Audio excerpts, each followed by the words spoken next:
જય માતાજી, રાધે રાધે ફ્રેન્ડ્સ. આજે મારા ઘરની રસોઈમાં બનાવવામાં આવી છે સોયા વેજ દમ બિરયાની. સૌ પ્રથમ ફ્લાવરને મધ્યમ સાઇઝમાં ટુકડામાં કાપી લો.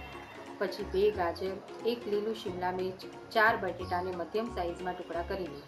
100 ગ્રામ ફરસી, 250 ગ્રામ વટાણા અને 100 ગ્રામ સોયાબીન. સોયાબીનને અડધો કલાક માટે પલાળી દો. 4 કાંદા અને 3 ટમાટરને કાપીને સાઈડમાં રાખો.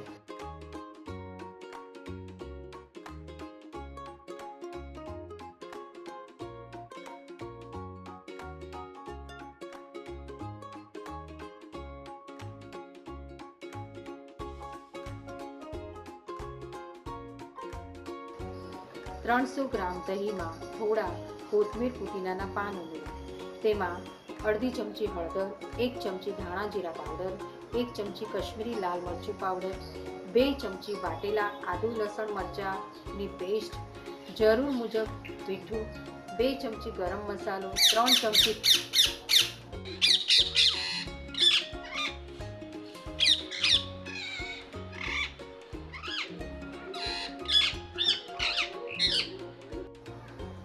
3 ચમચી તેલ નાખી સરખું મિક્સ કરી લો.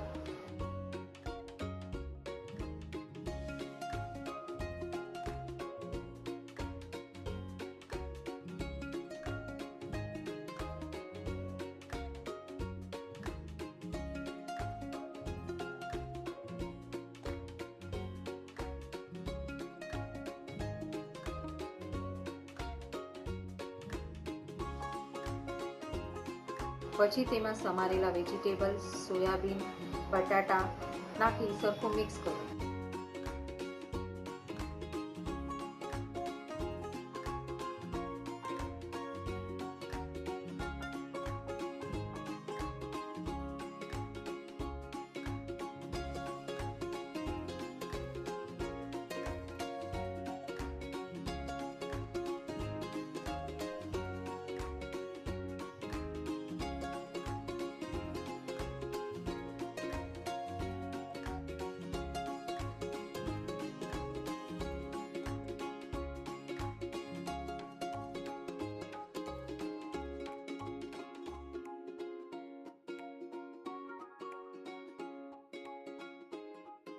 એક કલાક માટે મેરિનેટ થવા દો.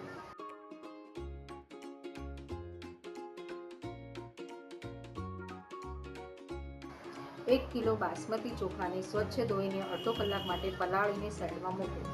હવે એક મોટી સાઈઝના તપેલામાં ચોખાથી 3 ગણું પાણી ગરમ કરવા મૂકો.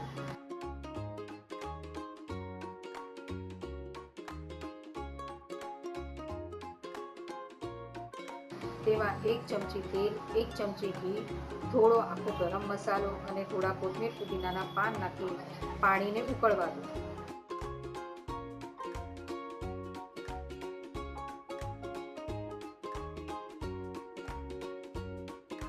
જ્યારે પાણી ઉકળવા લાગે તો તેમાં પલાળેલા બાસમતી ચોખાને નાખો.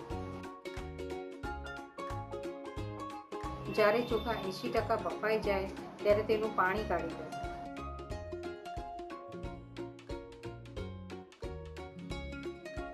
પછી તેમાં તમારા પસંદનો ફૂડ કલર ઉમેરી સારી રીતે મિક્સ કરો.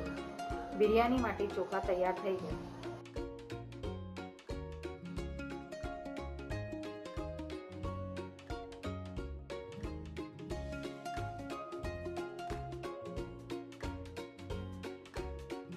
એક મોટી સાઈઝના વાસણમાં 4 ચમચી તેલ ગરમ કરો.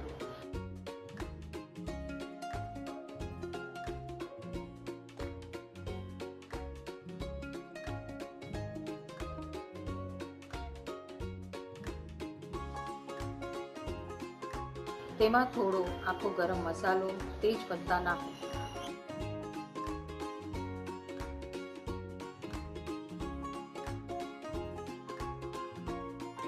થોડું જીરું નાખી રંગ બદલે પછી તેમાં સમારેલા કાંદા ઉમેરો. હવે કાંદા સોનેરી રંગના થાય ત્યાં સુધી સાતળો.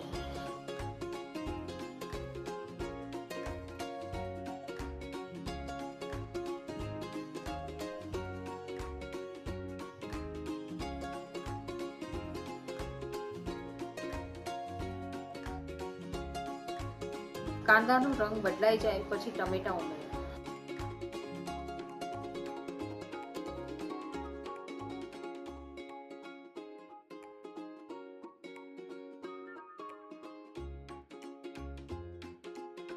ટમાટા થોડા સોફ્ટ થાય ત્યારે મેરિનેટ કરેલી શાકભાજી ઉમેરો.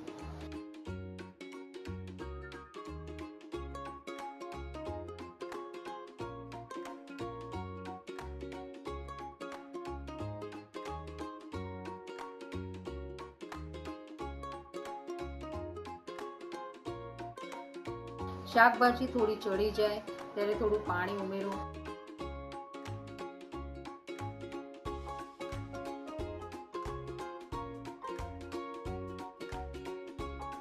અને શાકભાજી ઉપર ચોખા પાથરો.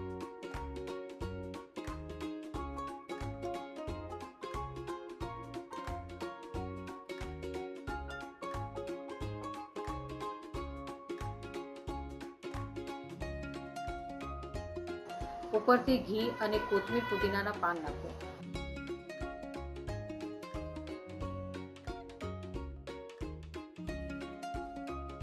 ફોઇલ પેપર અથવા ન્યૂઝપેપરથી તપેલાને ઢાંકો.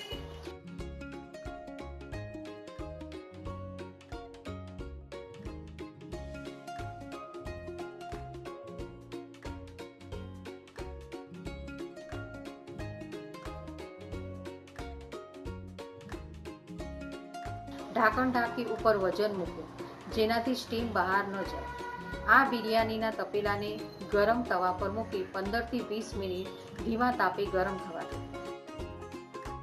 સોયા વેજ દમ બિરયાનીને રાયતા સાથે પીરસો.